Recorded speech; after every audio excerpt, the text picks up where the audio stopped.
Hello dear friends, welcome, good evening. आप सभी का स्वागत है आपके अपने channel quick tricks by size sir के इस ऑनलाइन प्लेटफॉर्म पर। मैं आपके साथ आ गया हूँ टारगेट CGL 2024। इस बार CGL टारगेट करते हुए प्रीवियस ईयर क्वेश्चंस और मॉक टेस्ट की जो सीरीज हम लोग डिस्कशन कर रहे हैं, 2 previous year paper, 1 mock test. तो लास्ट टाइम मॉक टेस्ट पे डिस्कशन हुआ था, आज ऑब्वियसली एक और प्रीवियस ईयर पेपर की बात करेंगे। और ये पेपर हुआ था आपका 18 जुलाई 2023। सबसे लेटेस्ट पेपर के थ्रू बात कर रहे हैं। देखते हैं क्या क्या सेगमेंट्स पूछे गए थे, कौन कौन से टॉपिक्स इंपॉर्टेंट हैं, किस लेवल की चीज़ें आपसे पूछी जा सकती हैं, क्या क्या चीज़ें आपकी तैयार हैं, कितना अच्छे से आप आंसर कर पाते हो, और क्या चीज़ें जो नहीं तैयार हैं या करने का तरीका हमें अगर नहीं पता है, स्ट्रेटजीज, प्लानिंग, सोल्यूशन, डिस्कशन, सब कुछ होगा यहाँ पर।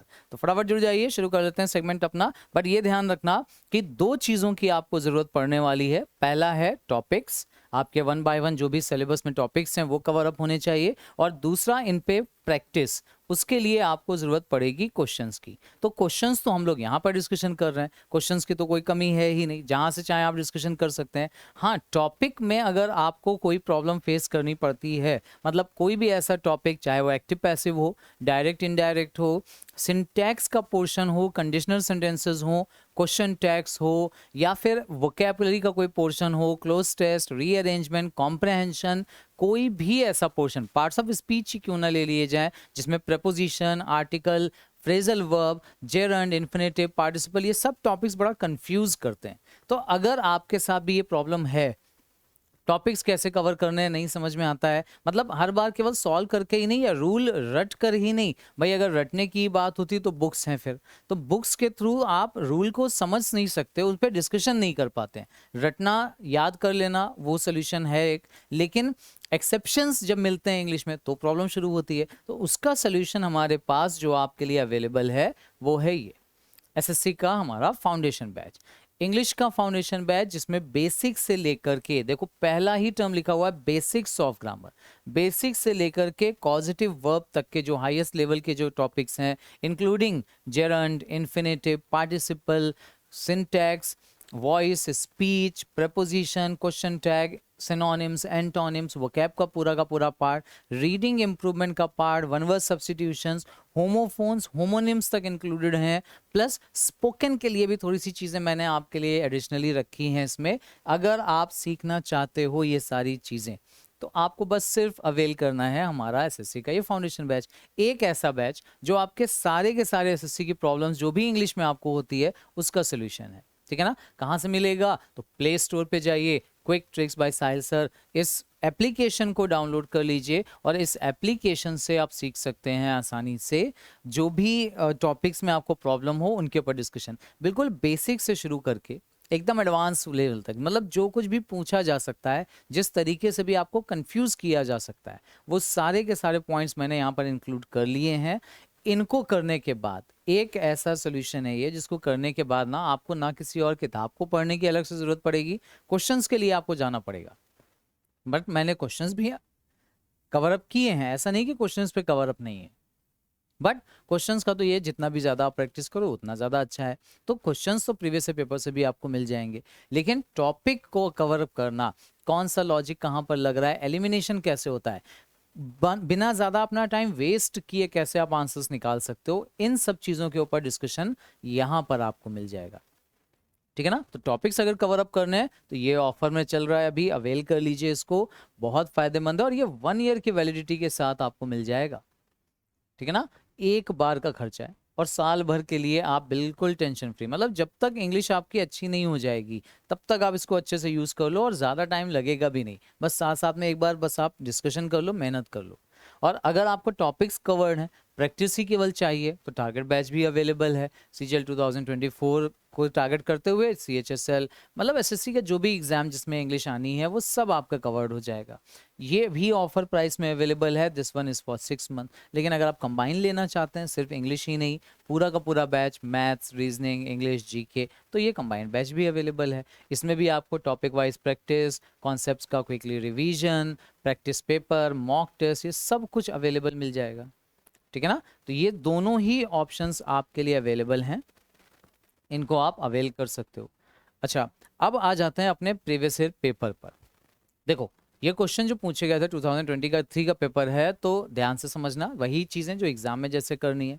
सबसे पहले आपको टॉपिक को देखना है, मतलब क्या नोटिफिकेशन दिया है वो देख लीजिए, तो समझ में आ जाएगा क्या चीज़ करनी है।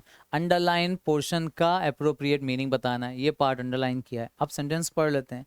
He has lost his mind, और कोशिश ये करना कि मेरा आंसर आए उसके पहले आपका आंसर आ जाए, फिर हम लोग डिस्कशन कर लेंगे। अगर टॉपिक में हमारा आंसर मैच नहीं करेगा तो कंफ्यूजन होगा, तो सोल्यूशन यहाँ मिल जाएगा। कॉन्फिडेंस या नॉलेज, दो में से एक चीज़ बढ़नी ही बढ़नी है। सही हो जाएगा तो कॉन्फिडेंस आपका बढ़ेगा, गलत हो गया तो नॉलेज, क्या गड़बड़ी हुई वो चीज़ सीखने को मिल जाएगी, ताकि एग्जाम में वो गड़बड़ियाँ ना हो। क्या चीज़ें स्पेशली नोट करवानी है आपको, किस पे ध्यान दिलाना है, वो मैं करता चलूंगा, आप बस साथ देते चलिए, ठीक है ना। तो सेशन शुरू करते हैं, बट उसके पहले लाइक शेयर ज़रूर कर लीजिएगा। आपके लाइक और शेयर से हम लोगों को मोटिवेशन मिलता है। तो चलिए, क्या लिखा हुआ है। He has lost his mind, मतलब उसका दिमाग खराब हो गया, ऐसा कुछ बोल रहे हैं। He is falling foul of everyone, हर एक से फॉलिंग फाउल कर रहा है वो। अब देखो, क्वाइट पजल्ड विद, मतलब उलझा हुआ है, कंफ्यूज्ड है, पजल्ड का मतलब कंफ्यूज्ड है। Maintaining a sort of coldness, coldness maintain करने का मतलब होता है रिजर्व हो जाना, शांत रहना, कोई एक्सप्रेशन ना शो करना, बिल्कुल अलग हट जाना लोगों से। Having an amicable talk, amicable का मतलब होता है फ्रेंडली। अब जो वर्ड नहीं पता हो, नए मिलते चलें, वो सीखते चलना, पता है तो बहुत अच्छी बात है। क्वेरलिंग विद एवरीवन, हर एक से झगड़ रहा है, तो ऑब्वियसली यहाँ उसका दिमाग बोल रहे हैं खराब हो चुका है, इसका मतलब वो हर एक से उलझ रहा है, इसका मतलब quarreling with, this should be the correct answer for question number 1. Now question number 2, क्या पूछा गया यहाँ पर। Select the most appropriate synonym of the underlined word, and this is the underlined word.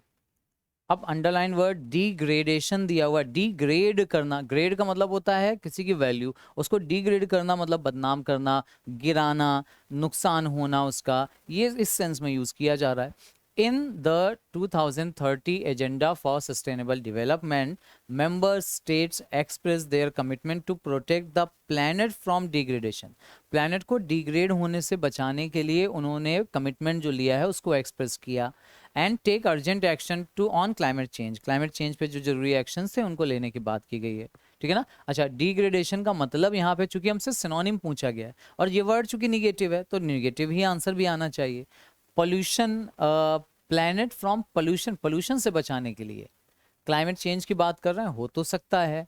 Hazard का मतलब तो खतरा होता है, डेंजर, जानलेवा जो खतरा होता है ना, उसके लिए आ जाता है। अच्छा, डीजेनरेशन, ये भी डिग्रेडेशन की तरह से ही है, मतलब कम होना, गिरना, डी लगा देते हैं ना तो जनरल निगेटिविटी को ही रिप्रेजेंट करता है। हाँ, तो डीजेनरेशन ये हो सकता है सही आंसर। पोल्यूशन एक वर्ड है, इसको टर्म तो निगेटिव है, लेकिन डिग्रेडेशन का सिनोनिम पोल्यूशन तो नहीं हो सकता है ना, तो ये हटा देते हैं। हेजार्ड भी नहीं, अप्रूवल तो पॉजिटिव वर्ड हो गया, ये नहीं, तो करेक्ट ऑप्शन यहाँ थर्ड वन ही बनता है। हेजार्ड भी नहीं होगा, हेजार्ड भी डिग्रेडेशन का सिनोनिम तो नहीं है, ठीक है ना। ये थोड़ा सा टर्म एक ध्यान रखना। चलो नेक्स्ट आ जाते हैं क्वेश्चन नंबर 3 पे। क्वेश्चन नंबर 3 में क्या बोल रहे हैं, ध्यान से पढ़ते चलिएगा। The following sentence has been split into 4 segments, identify the segment that contain a grammatical error. एक ग्रामेटिकल एरर यानी स्पॉटिंग एरर का क्वेश्चन है।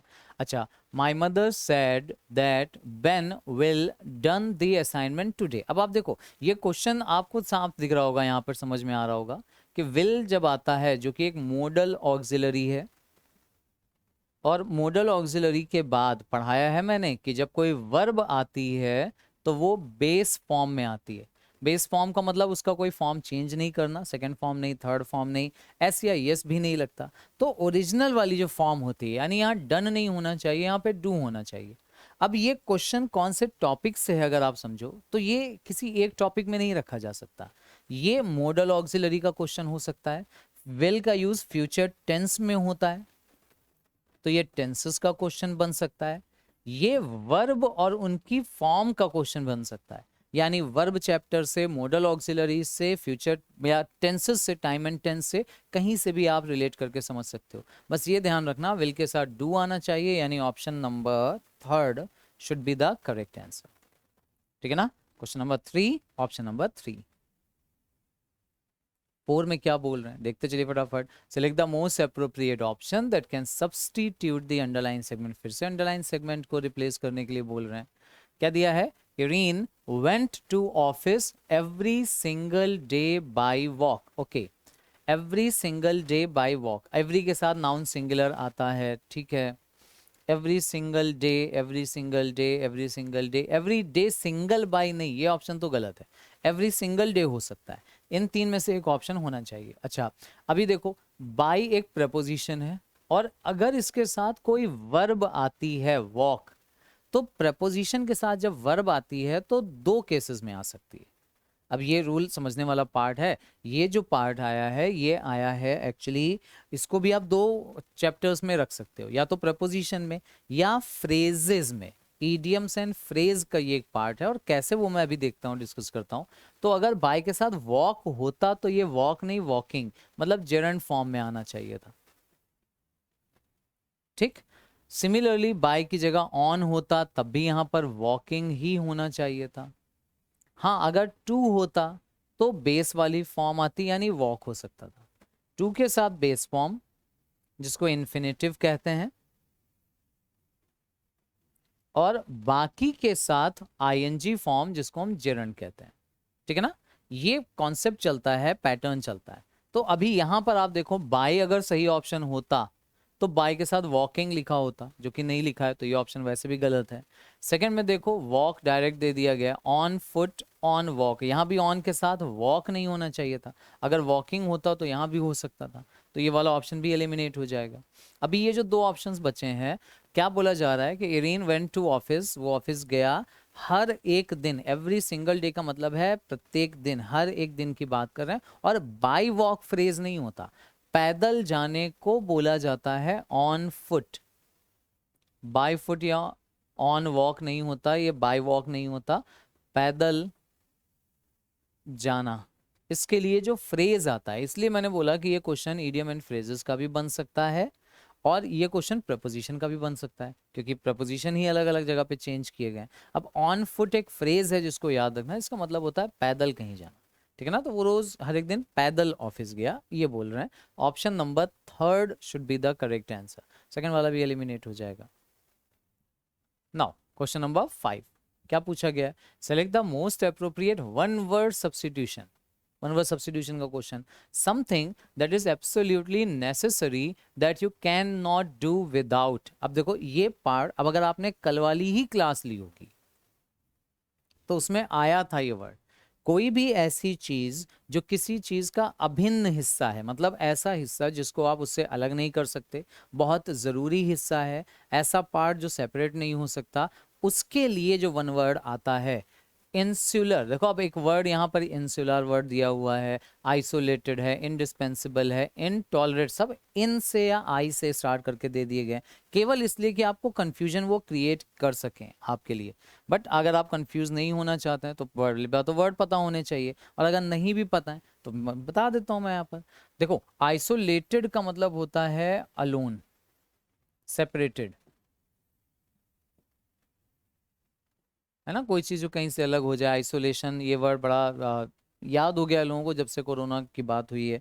आइसोलेशन में, आइसोलेशन मतलब होता है सेपरेट कर देना सबसे, उसको कनेक्शन सबसे खत्म कर देना या अकेला कर देना। और आइसोलेटेड का ही सिनोनिम होता है इंसुलर, तो इसका मतलब भी होता है आइसोलेटेड। अच्छा, आइसोलेटेड को, इसको इंसुलर को कई सेंस में यूज किया जाता है, ये भी मैं आपको बता दूं। जैसे आइलैंड एक होता है ना, आइलैंड वो पोर्शन होता है जो पानी से घिरा होता है, और मेन जो लैंड होता है जैसे कोई देश है उससे सेपरेटेड हो, तो आइलैंड को भी ये रिप्रेजेंट करता है indirectly.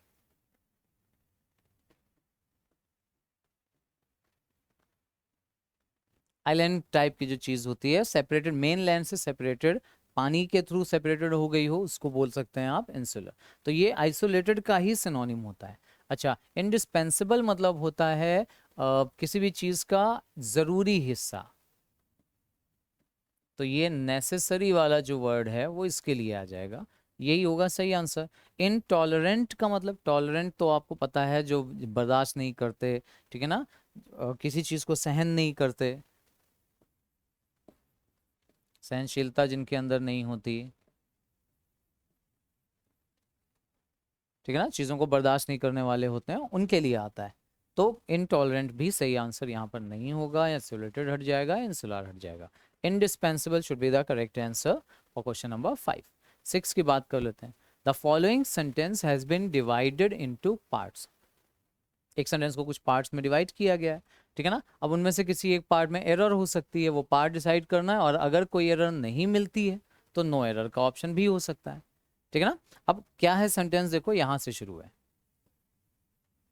Mister Ram Kumar the cashier are on temporary withdrawal from service. उनको सर्विस से टेम्पररी विड्रॉ कर दिया गया है। मिस्टर राम कुमार जो कि कैशियर हैं। अच्छा, क्या कैशियर और राम कुमार दो अलग अलग पर्सन है? नहीं, एंड नहीं लगाया है, ठीक है ना, दोनों पर्सन एक ही हैं, इसलिए यहां पर भी आर नहीं आना चाहिए, इज आना चाहिए। और इज का मतलब है यहां पर करेक्शन होना चाहिए, मतलब option number 2 should be the correct answer for question number 6। 7 देख लीजिए।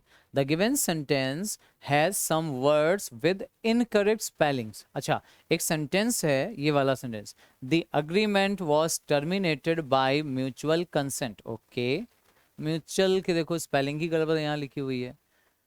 Select the most appropriate option that corrects the spellings. एक ऐसा सेंटेंस डिसाइड करना है जिसमें सारी स्पेलिंग्स करेक्ट हों।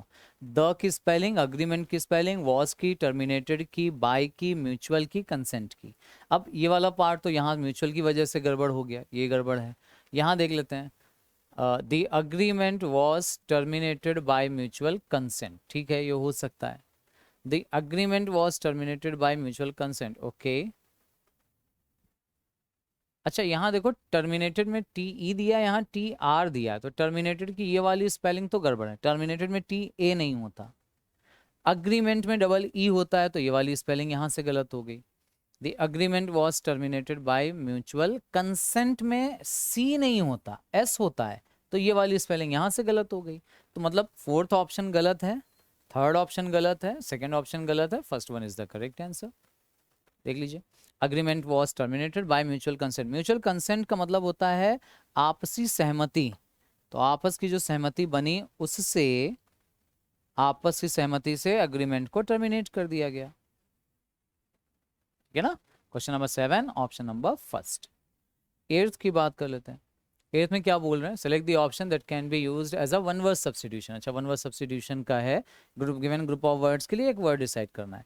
सिंपल सा क्वेश्चन आया है, animal living both on land and water, जो लैंड और वाटर दोनों में रह सके, क्या होगा सही आंसर? इन वाटर वैसे यहां पर होना चाहिए था। मरीन, मरीन तो समुद्र के लिए ही आता है, दिस इज रिलेटेड टू सी, तो ये केवल समुद्री के लिए आ जाता है। एम्फीबियन, एम्फीबियन एम्बी वर्ड से बनता है, और एम्बी का मतलब ही होता है बोथ, यही होना चाहिए सही आंसर। अब ये जो वर्ड दिया हुआ है आर्बोरियल, इसका मतलब क्या होता है? आर्बोरियल भी लिविंग के लिए ही आता है, लिविंग अराउंड ट्रीज, ट्रीज के अराउंड या अमंग ट्रीज, पेड़ों के बीच में जो रहते, अमंग ट्रीज, ये ट्रीज से रिलेटेड है, पेड़ों के बीच में रहने वाला पर्सन एबोरियल कहता है एनिमल के लिए। और टेरेस्ट्रियल होता है लिविंग ऑन अर्थ, अर्थ पे रहने वाले, लैंड पे रहने वाले, उनके लिए टेरेस्ट्रियल वर्ड आ जाता है। तो सब रहने वालों को ही रिप्रेजेंट कर रहा है। लेकिन देखो, मैंने बोलता हूँ ना कि जब वन वर्ड सब्स्टिट्यूशन की कभी प्रैक्टिस भी करो तो जो सही आंसर है वो तो है ही सही आंसर, उसके अलावा जो वर्ड्स दिए हैं ना वो भी कहीं ना कहीं वन वर्ड सब्स्टिट्यूशन के ही क्वेश्चंस हैं, तो उनको भी साथ साथ में चेक कर दे चलो कि बाकी जो अननोन वर्ड्स हैं उनका मतलब क्या होता है, ठीक है ना।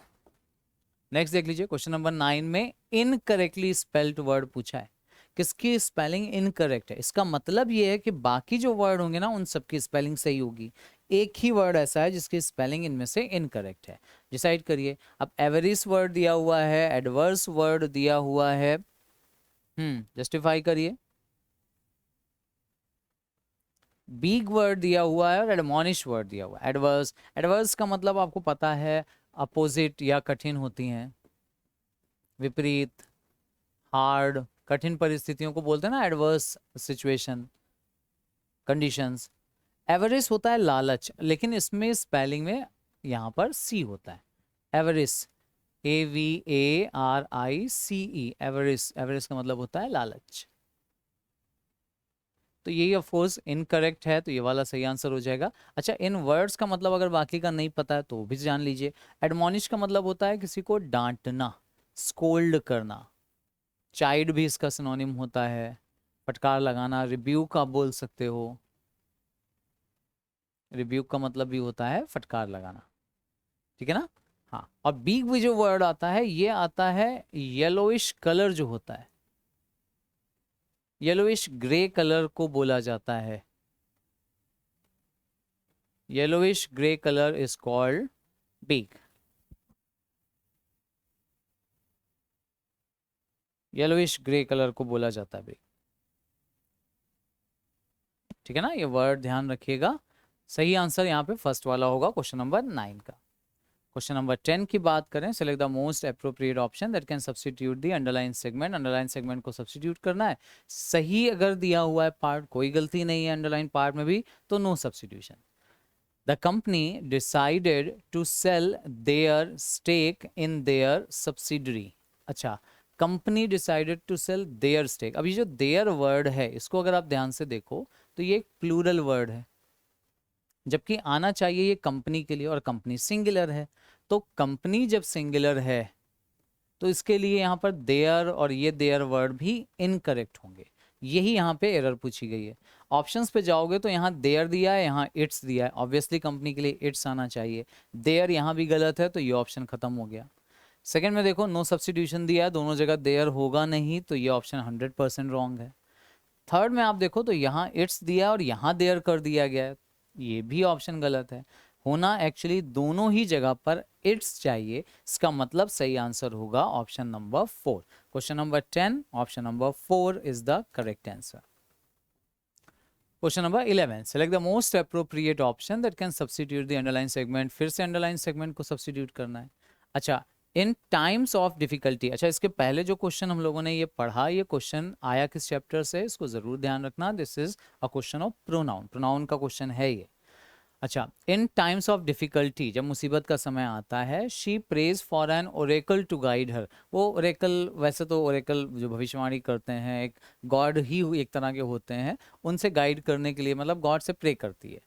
अब ऑप्शंस अगर आप देखो, शी सिंगुलर है, ठीक है ना, तो प्रे ये वाला, अच्छा जो प्रे होता है PREY, ये होता है प्रे शिकार, जंगली जानवर जिसका शिकार करते हैं ना, तो उसके लिए ये वाला प्रे वर्ड आता है। ये वाला प्रे प्रार्थना करने के लिए आता है, लेकिन शी के साथ SCIS लगना चाहिए, तो ये वाला ऑप्शन होगा नहीं।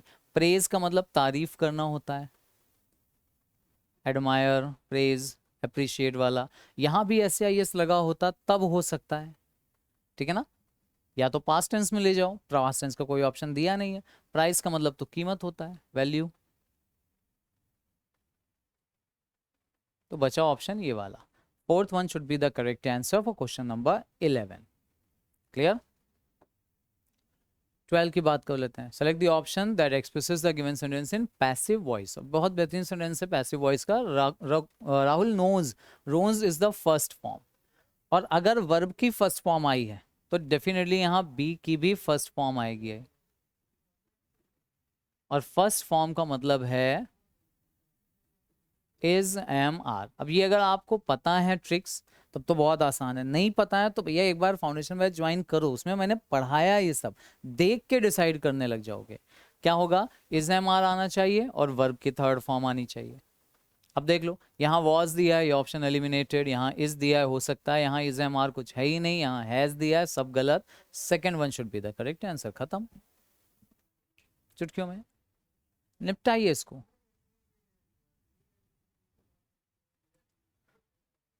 क्वेश्चन नंबर 13, हाँ, select the most appropriate antonym of the underline word. Antonym पूछा गया, अब ये अपोजिट है तो इसलिए थोड़ा ध्यान एक्स्ट्रा देना कि भैया एंटोनिम पूछते हैं तो एक ऑप्शन सिनोनिम का दिया होता है।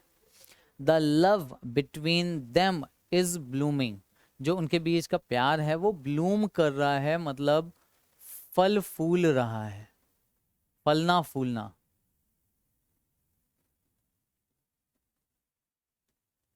मतलब ग्रोइंग, बढ़ रहा है ना, इनके बीच का जो प्यार है वो बढ़ रहा है। तो बढ़ने का एंटोनिम पूछना है तो घटना होगा, है ना।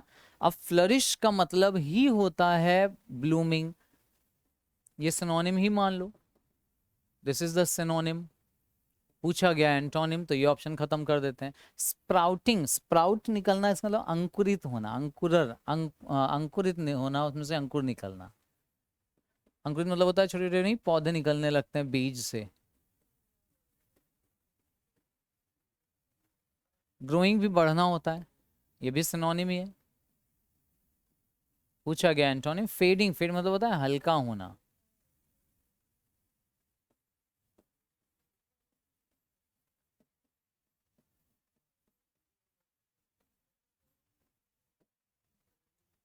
घटना, इसके लिए कम होना।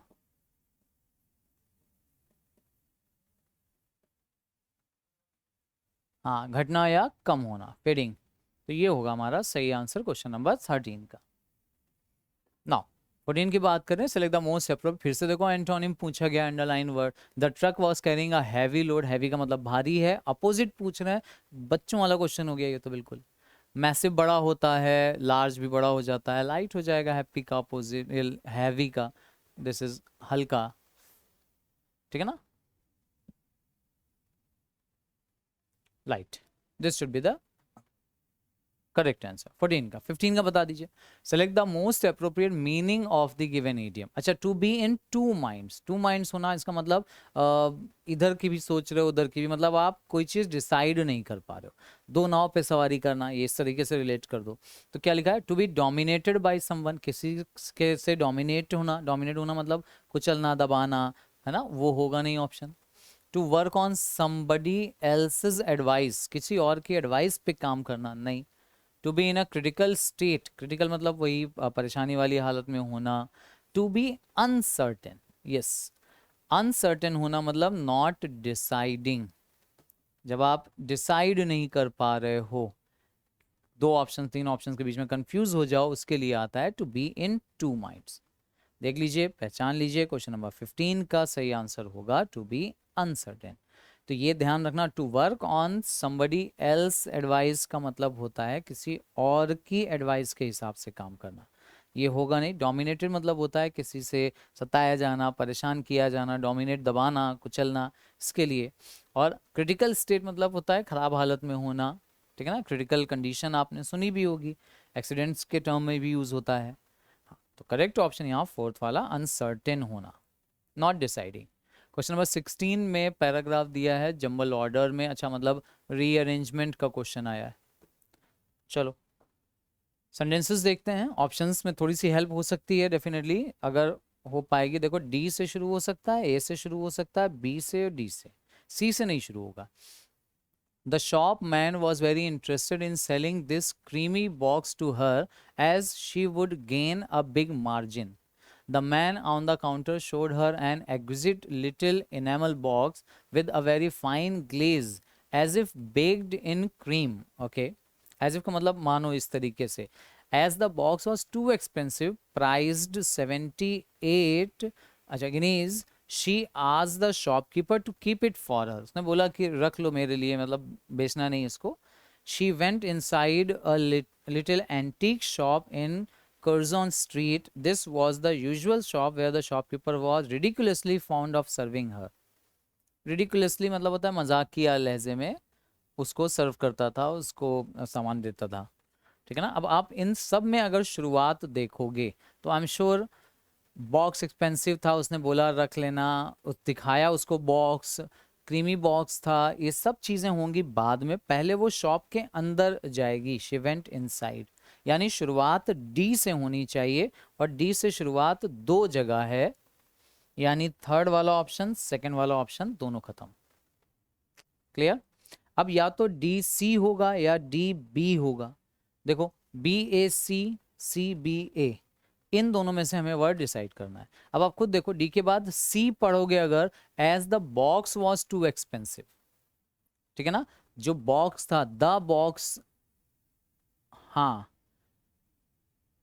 देखो द बॉक्स तब आता है जब एन यहाँ पे लिटिल बॉक्स, इसको यहाँ पे बॉक्स को इंट्रोड्यूस कर रहे हैं, तो बॉक्स मेंशन द के साथ तब किया जाता है, पहले बॉक्स को इंट्रोड्यूस किया गया और वो यहाँ किया जा रहा है, तो पहले वाला होगा डी के बाद बी, फिर आना चाहिए C. The box, a box में ऑब्वियसली आर्टिकल यहाँ पर हेल्प कर रहा है, an exquisite little enamel box ये पहले आएगा और फिर द बॉक्स वाला पार्ट, तो पहले सी नहीं आना चाहिए, पहला ऑप्शन भी eliminated, fourth should be the correct answer. देखिए रीअरेंजमेंट, पहले सेंटेंस से हेल्प मिली हमें कि डी से हो सकता है, दूसरी चीज हेल्प मिली हमें टाइम से कि टाइम के अकॉर्डिंग पहले क्या हुआ उसको देखा, और फिर आर्टिकल से। नाउ क्वेश्चन नंबर 17 में क्या बोल रहे हैं, अच्छा वर्ड यहाँ भी दिया है, select the most appropriate antonym of the underline word. Underline word is plight. I understand your plight, मैं आपके प्लाइट को समझता हूँ। प्लाइट का मतलब यहाँ पे क्या है, प्रेडिकमेंट, डिलेमा, क्वांड्री, एडवांटेज। अब आप ध्यान से अगर देखो इन चारों ऑप्शंस को, मैं समझता हूं आपकी प्लाइट को। अब प्लाइट का यहाँ पर अगर आप सेंस देखो कि पॉजिटिव सेंस निकल रहा है या निगेटिव सेंस निकल रहा है, तो ही आपको समझ में आ जाएगा कि मैं आपकी जो परेशानी है, ठीक है ना। प्लाइट इनडायरेक्टली ये रिप्रेजेंट करता है किसी भी तरह के रिस्क को, डेंजर को, वो चीज़ें जो नुकसान पहुंचा सकती हैं। हाँ, नुकसान पहुंचाने, हार्मफुल चीज़ें जो होती हैं, नुकसान पहुंचाने वाली चीजें, तो मैं समझ सकता हूँ क्या चीजें हमको नुकसान पहुंचा सकती हैं, ऐसा बोला जा रहा है। अब ऑप्शंस पे अगर आप देखोगे तो प्रेडिकमेंट, डिलेमा, डिलेमा वर्ड थोड़ा सा अच्छा है, इसको जरूर ध्यान रखना। ये वर्ड रिप्रेजेंट करता है आपकी दुविधा को, दुविधा या कंफ्यूजन जो आपको होते हैं जब आप दो तीन ऑप्शंस के बीच में अगेन फंसे हो, कुछ डिसाइडिंग नहीं कर पा रहे, डिसाइडिंग नहीं हो पा रहे हो, तब यूज किया जाता है इस वर्ड को। हाँ ठीक है, ये वर्ड जरूर ध्यान रखिएगा। और ये जो पहला वर्ड प्रेडिकमेंट दिया हुआ है, ये भी रिप्रेजेंट करता है बुरी परिस्थितियों को, मतलब बुरे हालातों को रिप्रेजेंट करता है, कठिनाइयां, इसको आप लिख सकते हो, कठिनाइयां, बैड टाइम जो होता है उसको रिप्रेजेंट करता है ये, बैड टाइम। एडवांटेज लाभ होता है, फायदा, एडवांटेज फायदा होता है, नुकसान का अपोजिट हो सकता है फायदा। ये वर्ड आपको, हाँ, अगर आप देखोगे ध्यान से एंटोनिम पूछा गया, ये बड़ा इंपॉर्टेंट है कि एंटोनिम पूछ रहे हैं, तो अगर टर्म का सेंस निगेटिव है, हाँ ठीक है,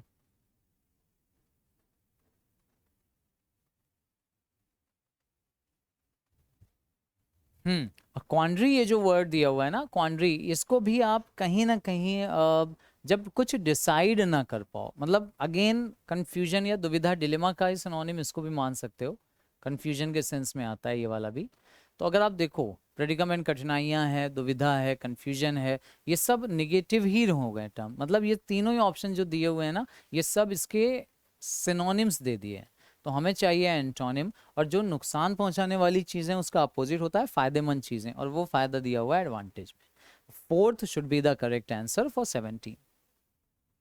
नाउ 18 की बात करते हैं, मोस्ट अप्रोप्रिएट सिनोनिम पूछा गया गिवन वर्ड का, and the word is certain. Certain का मतलब होता है निश्चित, वो चीजें जो एकदम निश्चित हैं, कंफर्म है।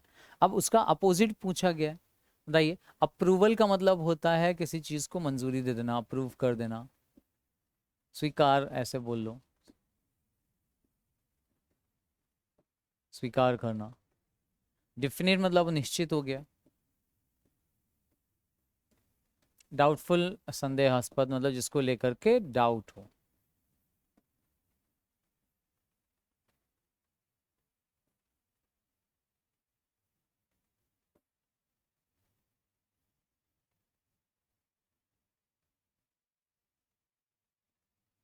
संदेहास्पद हो जाता है ये।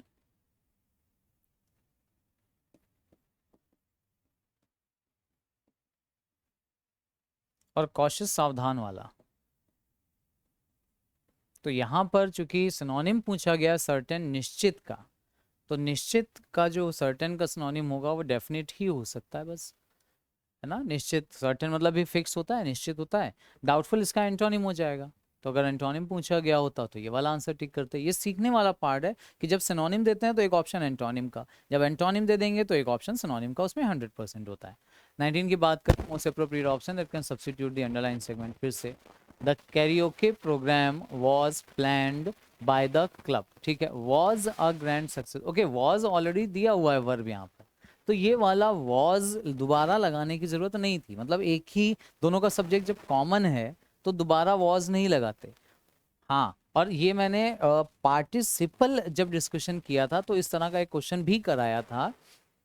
एक्चुअली ये ऐसे होता तो सही हो जाता, the karaoke program which was planned by the club was a grand success. तो विच वॉज दिया होता, सब्जेक्ट दिया होता तो वर्ब लगाने की जरूरत थी, अदरवाइज विच नहीं दिया है तो वॉज भी हटा दीजिए। प्लान्ड बाय द क्लब, ये इतना मीनिंग सफिशिएंट है। तो वर्ब प्लान्ड बाय होगा नहीं, हैज बिन प्लान्ड बाय भी नहीं होगा, प्लान्ड बाय द क्लब हो जाएगा, ये नो सब्स्टिट्यूशन भी नहीं। Fourth one should be the correct answer. Question number 19 का। नाउ 20 में क्या बोल रहे हैं, फिर से वॉइस का क्वेश्चन है, पैसिव वॉइस में पूछा गया है। They will not water the plant, will के बाद वाटर, ये वर्ब वाला वाटर है। वाटर मतलब यहाँ पानी नहीं, पानी देना, पौधों में पानी देने को भी वाटर बोलते हैं, वर्ब है, और वो भी विल शैल के बाद आती है तो बेस फॉर्म है। इसका मतलब इसका जब पैसिव बनेगा तो बी की भी बेस फॉर्म आएगी जो कि बी होती है, और उसके बाद बेस फॉर्म में बी आएगा, और उसके बाद लगाएंगे वर्ब की थर्ड फॉर्म। तो बी कितने में है वो देख लो, और वर्ब की third form, the plants will not be watered by, अच्छा दे है तो देम होगा, अस होगा नहीं, ये हटा दो। यहाँ आर दिया, विल ही हटा दिया, ये भी हटा दीजिए। They shall not water the plant, यहाँ तो बी ही नहीं है, ये भी हटा दीजिए। First one should be the correct answer, the plants will not be watered bye them, first is the correct answer. Now question number 21 से 25 जो आता है पोर्शन, ये आता है हमारा क्लोज का, कॉम्प्रहेंशन का पोर्शन है। क्योंकि यहाँ पर ब्लैंक करके दिया है, इसका मतलब क्लोज का पोर्शन है। अब देख लेते हैं क्या पैसेज दिया पहले तो। वो war is mostly glorified, glorified मतलब होता है किसी की तारीफ करना, आभा, प्रशंसा। तो वॉर को जनरली ग्लोरीफाई किया जाता है, बहुत महान बताया जाता है, ठीक है ना, तारीफ करने की बात कर रहे हैं। ब्लैंक लिखा है, एंड बाय सोसाइटी, सोसाइटी के द्वारा उसको ग्लोरीफाई किया जाता है, उसको बहुत इंपॉर्टेंट बोला जाता है, ठीक है ना। अच्छा, the real picture of warfare is as horrific, जो रियल पिक्चर है वॉरफेयर की, वॉरफेयर का मतलब यहाँ पे जो कीमत चुकानी पड़ती है उसके रिपरकशंस की या कॉन्सिक्वेंसेस की बात कर रहे हैं। The real picture of warfare is as horrific, उतनी ही डरावनी, एंड कैसी है, एज वन कैन इमेजिन, जैसा कोई पर्सन इमेजिन कर सकता है। मतलब बहुत डेंजरस है, खतरनाक है, ग्लोरीफाई करने वाला नहीं है। इसका एक नेगेटिव साइड भी आपके सामने वो रख रहे हैं। Often soldiers who witness death like experiences, कई बार ऐसा होता है, वो सोल्जर्स जिन्होंने देखा होता है, डेथ लाइक एक्सपीरियंस किया होता है, मतलब बोलते हैं ना मौत को छू करके वापस आ गए, वैसा एक्सपीरियंस जिनका हुआ है, आंखों से जिन्होंने देखी है death, suffer from psychological disorder, वो साइकोलॉजिकली मतलब मानसिक, मेंटल डिसऑर्डर की से गुजरते हैं, सफ़र करते हैं। एंड आर ब्लैंक लिखा है for the rest of their lives, और उनकी पूरी जिंदगी सफ़र करने में बीत जाती है, फिर for the rest of their life मतलब परेशान रहते हैं पूरी जिंदगी, ऐसा कुछ यहाँ पर बोल रहा है। अगर गेस कर पा रहे हो वर्ड तो ज़रूर गेस कर लीजिए। Many war poems contrast all the sentimental myths about warfare, contrast का मतलब होता है थोड़ा सा अपोजिट किसी के बात कहना। तो कई सारी जो वॉर पोएम्स हैं वो all the sentimental myths about warfare जो है, मतलब जो जिनसे भावनाएं जुड़ी हैं, ऐसे मिथ, मिथ का मतलब होता है मिथक, वो चीज़ें जो सुनी हैं केवल हम लोगों ने। मिथ सच्चाई हो भी सकती है, नहीं भी हो सकती है, श्योर नहीं है, उनके लिए आता है वर्ड मिथ। वॉरफेयर के जो मिथ हैं उसके कॉन्ट्रास्ट हैं। बाय ब्लैंक लिखा है the harsh realities that soldiers face, तो सोल्जर्स जो कठिनाइयाँ फेस करते हैं उसके ऊपर ज़्यादातर वॉर पोएम्स नहीं लिखी गई हैं। वॉर पोएम्स विजय के ऊपर, विक्ट्री के ऊपर, या उनकी ब्रेवरी के ऊपर लिखी गई हैं। The real trauma is, trauma का मतलब यही सदमा होता है, तकलीफ होती है, is seen in people who are left to, जो बच गए हैं उनके रियल ट्रामा देखा जा सकता है उन लोगों में जो रह गए हैं टू ब्लैंक लिखा for their loved ones after they are gone, जिनके प्रिय लोग जो हैं, जिनके प्यारे लोग जो हैं, रिलेटिव, जिनके जो संबंधी हैं, जिनके जो मदर फादर कुछ भी आप मान लो, lived after they are gone मतलब जब वो चले गए हैं, उनके जाने के बाद जो लोग बचते हैं उनकी आंखों में, उन लोगों में वो ट्रॉमा देखा जा सकता है जिसके ऊपर ज्यादा पोएम्स नहीं लिखी गई।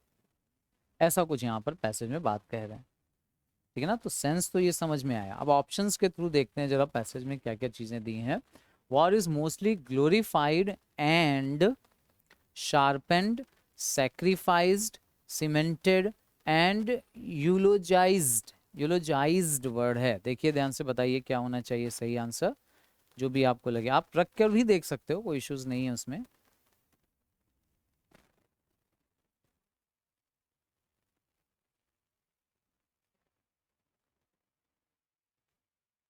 हाँ कैसे करिए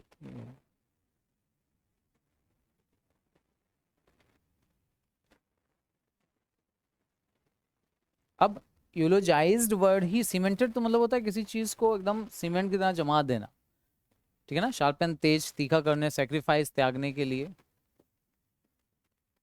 तो त्यागना, तेज करना, सीमेंट करना, ये ऑप्शन तो नहीं हो सकते। अगर नहीं भी पता हो तो भी आप एक गेस कर मार सकते हो यहाँ पर कि ये तीन ऑप्शन तो नहीं लग रहे हैं, इसका मतलब चौथा ऑप्शन हो सकता है। लेकिन यूलोजाइज का एक्चुअली मतलब होता है किसी का गुणगान करना, प्रेज करना, किसी को श्रद्धांजलि देना, पे होमेज, है ना। इस सेंस में मतलब किसी का गुणगान करना, इस सेंस में आप यूज करते हो यूलोजाइज को। अच्छा सेकंड वाला देखिए, the real picture of warfare is as horrific and लगाया गया है, इसका मतलब हॉरिफिक की तरह ही नेगेटिव मीनिंग आपको यहाँ भी फिल करना पड़ेगा, कोई नेगेटिव मीनिंग ही आपको लेना पड़ेगा।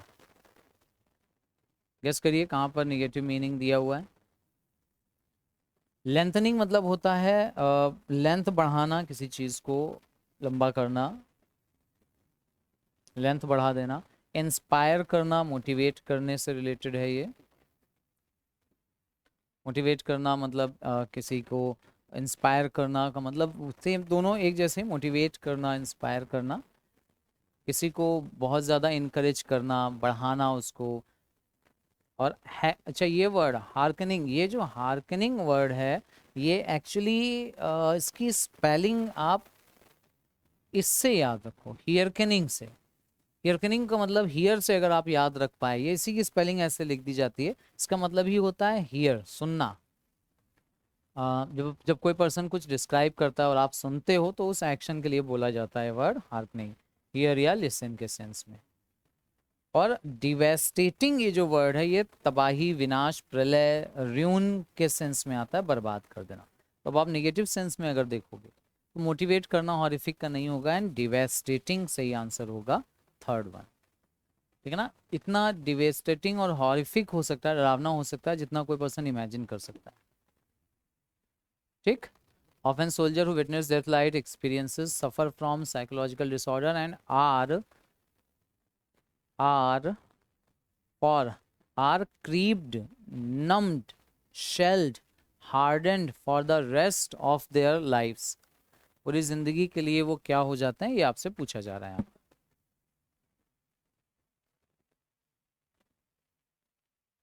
गेस करिए। नम हो जाना मतलब एकदम सुन्न हो जाना,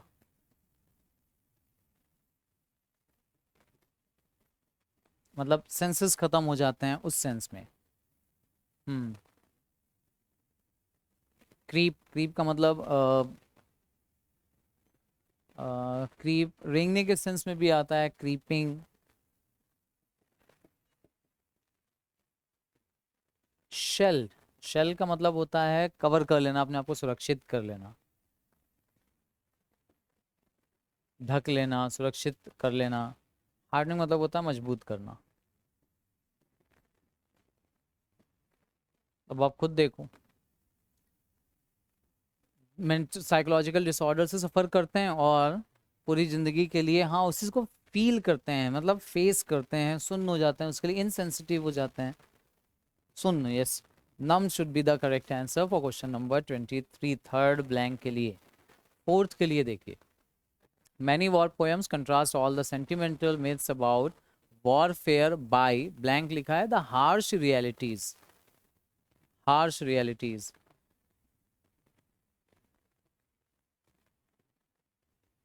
bye exposing the harsh realities हो सकता है, एक्सपोज करना मतलब सामने लाना, रिवील करने के सेंस में है ये। हार्डनिंग फिर से वही मजबूत करना।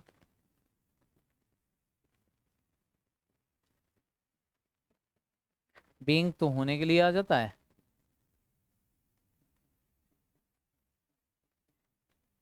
एंड गिविंग देने के लिए।